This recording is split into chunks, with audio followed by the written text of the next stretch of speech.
It's a difficult one to respond to for a range of reasons, but let me tell you what the two main challenges are. The first challenge was, I suppose, to get people to understand that these spaces can be of use to students, particularly our students who are not in residence. I mean, most universities' data indicate that students who are in residence have much better chance of being successful. At least the success rates are higher amongst those students than your so-called day students. And so we have to have an alternative for those students. Now, unfortunately, I mean, we've been able to persuade enough people that this is important and it's something worth investing in.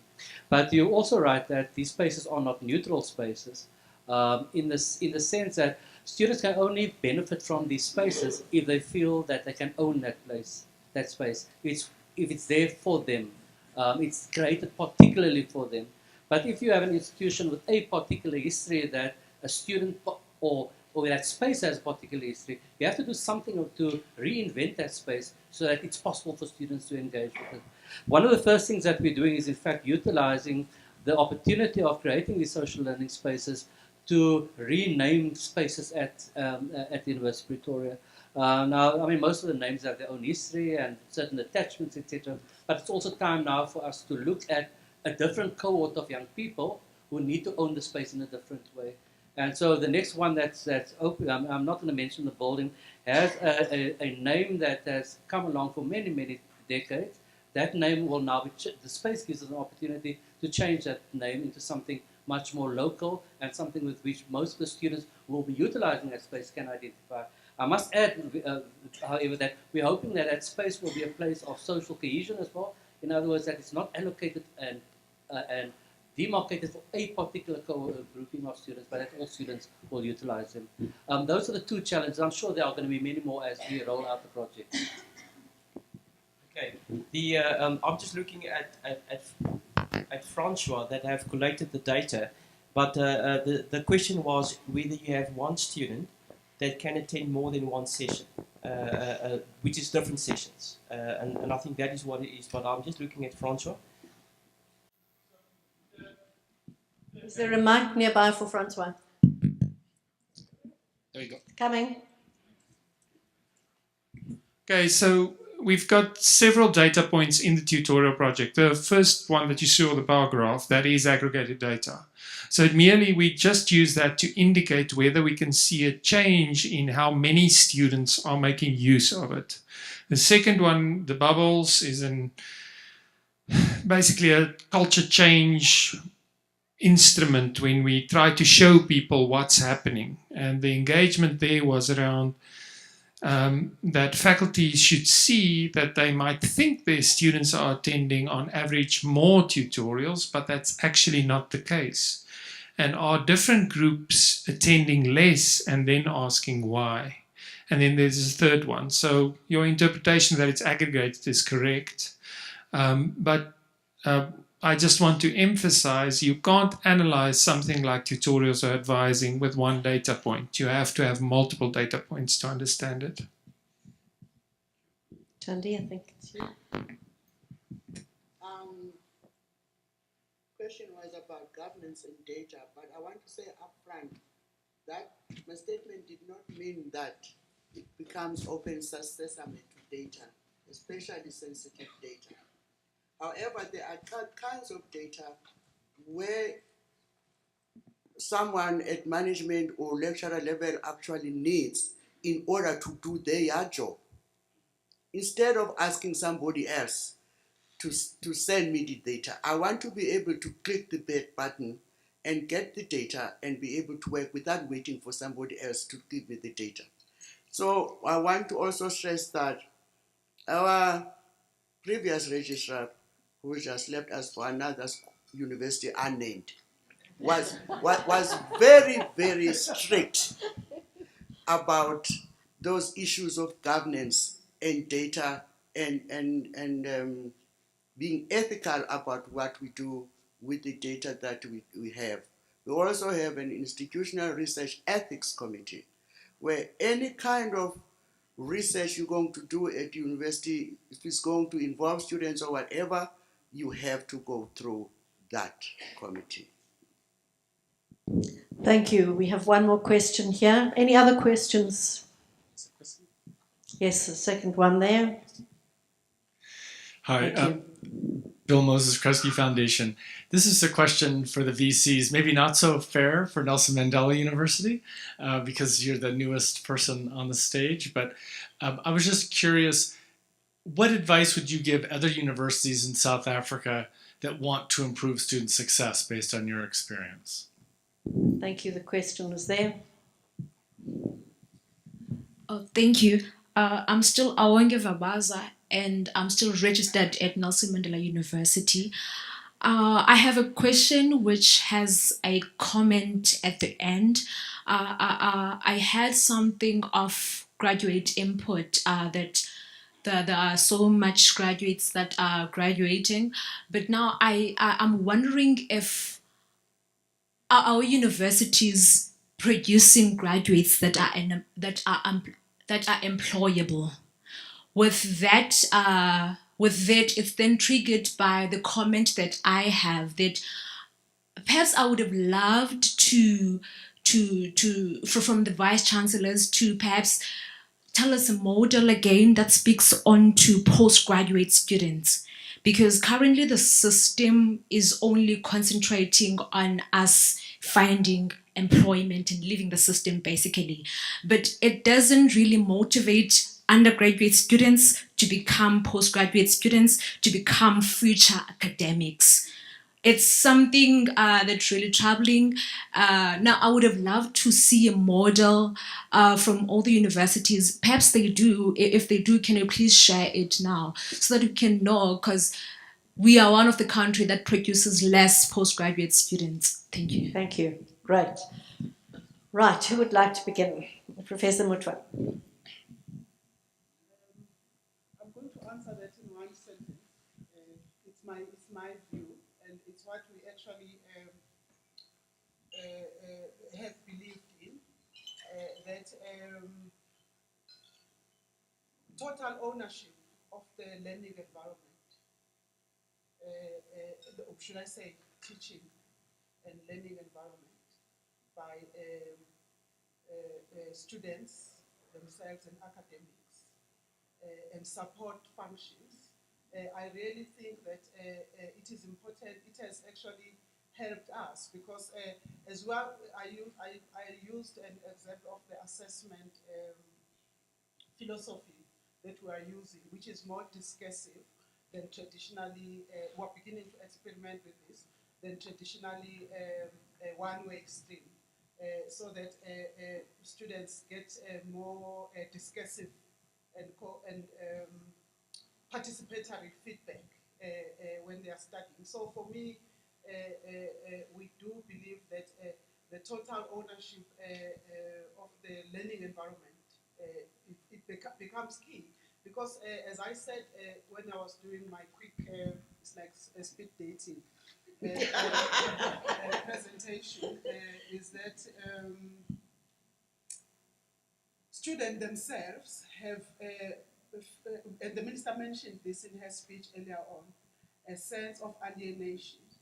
It's actually a big problem in universities, especially the ones that are previously white universities, if I can call them that, forgive me, and which are now having more students from disadvantaged backgrounds. Our university is one of those that suddenly, over the past 5 years, we now almost have, I think, 70% of students that withdraw from previously disadvantaged backgrorounds, schools, quintile 1, 2, and 3. And those students just take time to integrate socially into the system. And we find that if we put conditions in place for those students to integrate sooner, then it puts them on a better platform for them to learn better, because that's the majority of our students. And then we've found that once we're starting to do that, students actually become part of the community really faster, and then they actually learn better. That is why then we insist on, and I agree that students that live on RES perform better, because there is a peer support system in RES, but also we believe that our philosophy of humanizing pedagogy should not just be a rallying call, but it should be practicalized, so that we accept that as students bring to class knowledges that need to be engaged and not undermined. And that also promotes ownership. So for me, the philosophical grounding that you promote to make learning more inclusive and perhaps then give a lot better success for students that would have otherwise failed or repeated their year. So I really, as you can see, I'm speaking more from the point of view of the majority of our students who are from disadvantaged schools. Thank you. Yes. Just to respond to Bill's question about student advice that I would give, I think there, for me, it's important that there is an institutional commitment, and that is quite clear, that cuts across the whole institution. The second one is that my advice would also to say that we should integrate approaches that you have, because what often happens is your approaches are quite discrete, and it doesn't actually add sort of comprehensive and integrated value. And the third one is that I think you should let the data do a lot of work for you. So we are in an era where data is driving a lot of decisions, and you need to capacitate that in a sense. And that sort of brings me to the question around undergraduate and postgraduate, because if you analyze data, you bring across the evidence-based approach, and that is what we start to do even in our undergraduate curricula, to match evidence and research at senior undergraduate students, and that obviously help undergraduate students to understand what the value of postgraduate studies is all about. And then you obviously complement that and supplement that with initiatives such as research weeks for undergraduate students, the library intervention that provide research open days, and then also bring that message across to your academics in departments to make sure that there are open days that in fact present to your undergraduate class the opportunities that postgraduate studies do present to you at that particular institution, and in fact the contribution that it actually could make to you in as an individual and as a contributor to the economy. Thank you.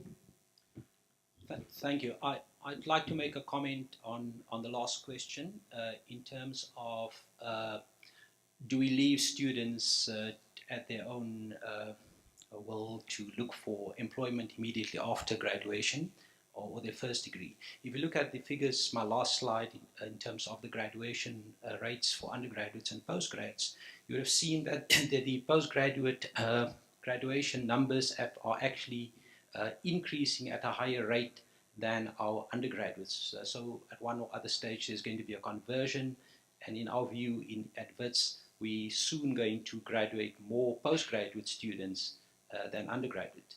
And that was a result of a conscious decision that the university took about 5 years ago to increase its postgraduate student numbers. So there's active campaigns to create what we refer to as a pipeline from undergraduate to postgraduate to postdoc, and then to what we refer to as early academic programs. At the present moment, we are 36-37% postgraduate, and approximately 70% of our undergraduates that study at WITS now and graduate there goes on to do postgraduate studies at that university or at the university. And the reason for that is because we have tried to create an environment for postgraduate students to be able to operate in terms of the merit award system, open days that was referred to earlier. I should also say that we are one of the fortunate universities in South Africa where our graduates, whether it's undergraduates or postgraduates, and most probably because of where we are situated within the financial capital of the country, that our students normally don't stay unemployed for very, very long. Certainly all our surveys have shown that there is a high uptake of our graduates in the job market. Those that are not entrepreneurial enough to in fact create their own job opportunities, they do in fact get jobs. A business tech article, in fact, that came out about 24 hours ago, or less than 24 hours ago, seemed to indicate that WITS graduates are sought after.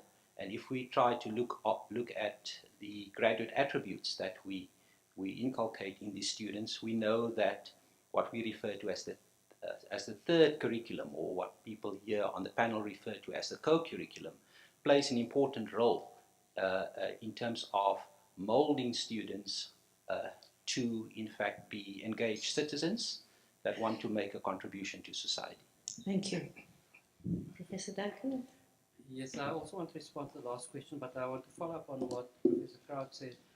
And I think that ultimately in the South African situation, the students who will obtain work within a reasonable period after graduating are those students who have a quality qualification, and therefore potentially any particular university, but provided it's a university that focuses on quality, ensuring that when a student leaves the university, that the student can either proceed to postgraduate studies without too much difficulty, without difficulty in transitioning, or branch out into the world of work without too much difficulty. So I would want to emphasize that point. In relation to what are the possibilities for postgraduate students, I think at our undergraduate level, the interventions that we have to ensure student success and support for students can in fact work hand in hand with students' aspirations about going into postgraduate studies and going into academia as a career. Jean-Claude here has done some work for us around what happens to tutors after they complete their first degree. Very frequently they move because they've been prepared and inducted as a sort of apprenticeship over and above assisting younger students or first year and second year students. They also learn about the academy. And therefore might be inclined to stay within the academy and proceed up to postgraduate studies. In fact, it's based on that understanding that one of our faculties have decided now to try and get a grant, and they've been successful, to ensure that every single student that's appointed as and we're quite attached to the idea of near peer tutoring, so it's undergraduate students, but every single tutor will have the possibility to explore the possibility of going into postgraduate study and find support for that. So there's that ongoing transition, at least a smooth transition to postgraduate studies. I must not even indicate that the university's focus on postgraduate studies and research has been very important, and it's appropriate that had happened. But simultaneously, I think we also have to look more carefully at what resources we have on offer for undergraduate students, and that there should in fact be a balance. So I'm not uncomfortable with the focus on support for undergraduate students, and also the possibility that students are not necessarily going to go into academia, that there are other life options for them, and that we should make it possible for them to exercise that. Last point, we have reached a point where we realize that our students are going to be lifelong students. Just given the future of work, how the world is going to change, what qualifications they get now will not possibly suffice for them for the rest of their lives. They're going to come back, or else we have to give them the tools to manage themselves and to self-educate beyond the university. So, I mean, it's important for us that our students always find the university as a place to which they can return to reskill.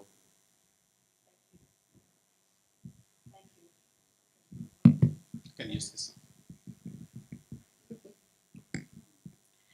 Thank you very much indeed. I think that then brings to the end our question and answer session. I would like just to say that the Siyaphumelela partners are committed to sharing their experiences around student success. We try to do this in many ways. The conference is one main way. There will be some plenary sessions, but there will also be a number of parallel sessions which you can look through the program and see whether those are the things about which you would like to know more.